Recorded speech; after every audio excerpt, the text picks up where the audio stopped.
उड़ा दिया जाएगा।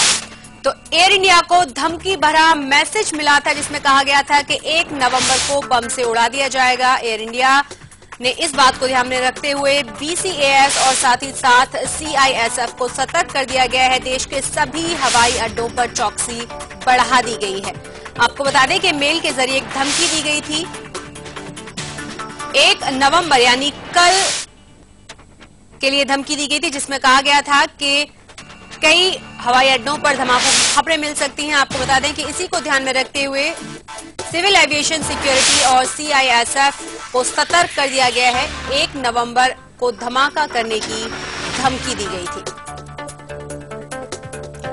और इसी खबर पर ज्यादा जानकारी के लिए रुक करेंगे अपने संवाददाता संतोष पाठक का, हमारे साथ जुड़ गए हैं। संतोष, सबसे पहले जानना चाहेंगे क्या ताजा जानकारी आपको मिल पा रही है? देखिए शशि, ये कुछ दिन पहले जो एयर इंडिया का जो कॉल सेंटर है उस पर एक ईमेल आई थी। 1 नवंबर को कहा गया था कि हम बम से उड़ा देंगे, ये धमकी दी गई थी। उस धमकी के तहत एक सावधानी भरा कदम उठाते हुए bureau of civil aviation secretary ने देश के सभी एयरपोर्ट पे हाई अलर्ट की स्थिति कर दी है। कल के लिए सभी को कहा गया है कि वो हाई अलर्ट वाली पोजीशन पे रहे। जो एयरपोर्ट की जो सुरक्षा का दायित्व होता है CISF पर, CISF को भी हाई अलर्ट पे कर दिया गया है और जो सुरक्षा इंतजाम है और जो चौकसी है उसको बढ़ा दिया गया है। और हर जगह जहां जिस एयरपोर्ट पे जो बहुत ज्यादा जहां पे खतरा है वहां सुरक्षा इंतजाम को चुस्त और दुरुस्त कर दिया गया है ताकि आतंकवादी अपने नापाक मंसूबों में कामयाब ना हो पाए। जी शशि।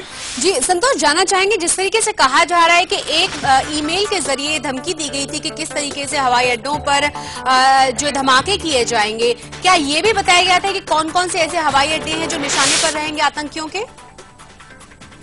जी शशि, मेल का जो कंटेंट था वो ये था कि हम धमाके करेंगे। एयर इंडिया को इस तरह की धमकी दी गई थी, लेकिन स्पेसिफिक कुछ हवाई अड्डों की अगर हम बात करें तो इस तरह की कोई धमकी नहीं दी गई थी। एक जनरल सी थी कि हम 1 नवंबर को धमाके करेंगे, इस तरह की धमकी थी। और इसीलिए जो BCS है, जो bureau of civil aviation authority है, bureau of civil aviation secretary है, सिक्योरिटी है और CISF है, जो सभी हवाई अड्डों पे सतर्कता इन दोनों ने बढ़ा दी है। जी शशि।